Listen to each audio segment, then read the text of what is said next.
ఇవ్వలేదు మరి కాంగ్రెస్ అధిష్టానం కూడా ఎప్పుడు క్లారిటీ ఇస్తుంది ఒక ప్రశ్న రాజశేఖర్ గారు చెప్పండి ఇక్కడ కాంగ్రెస్ పార్టీ డెఫినెట్ గా పోయిన ఎన్నికల్లోనే బీజేపీ కంటే 50% ఓటు ఎక్కువ వచ్చింది.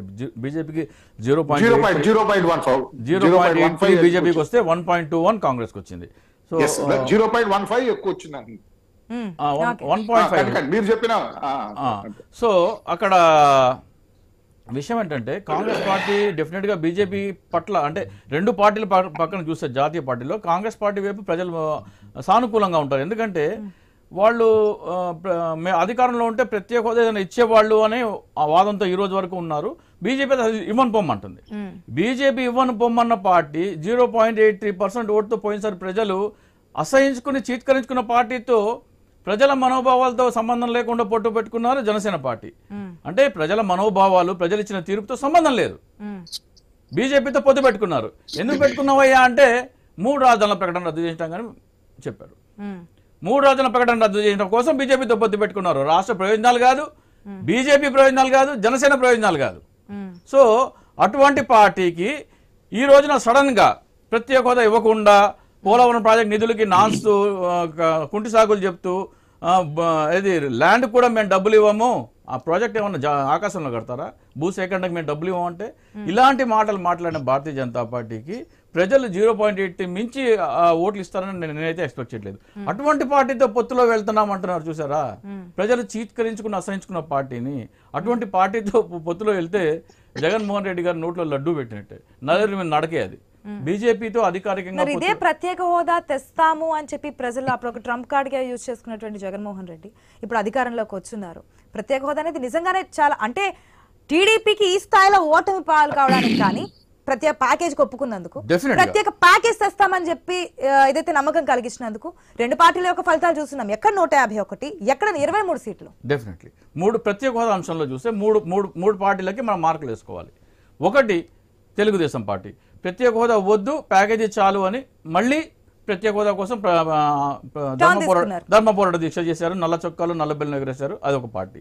2 మెడలు వంచి 25 ఎంపీలు ఇస్తే ప్రత్యేక హోదా ఇస్తారన్నది ఇది. లడంగి అని పాచిపోయిన లడ్డూలు అన్న పవన్ కళ్యాణ్, ఈ ముగ్గురు ఈ స్టాండ్ ఎన్నికల కంటే ముందర. ఎన్నికల తర్వాత ఈ 3 ఏం చేసామని చూడాలి. మెడలు వంచి తెస్తున్న పార్టీ ఏమో మోడీకి వంగి దండాలు పెడుతున్నారు. ప్రత్యేక హోదాకి నల్ల బెలూన్లు ఇదేసుకున్న పార్టీ మరి ఆ నల్ల చొక్కాలు నల్ల బెలూన్లు ఏమైపోయినాయి ఎన్నికల తర్వాత, దాని మీద మాటలేదు. ఇక పవన్ కళ్యాణ్ అయితే ప్రజలు తీసుకున్న పార్టీ ఏకంగా పొత్తే పెట్టుకున్నారు.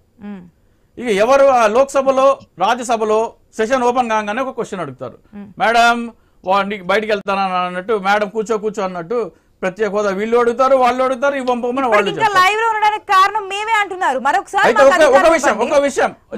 మాకు అధికారం ఇవ్వండి, మేము చేసి చూపిస్తాం. జగన్మోహన్ రెడ్డి గారు ఒక విషయం మాత్రం ప్రస్తావించాలి.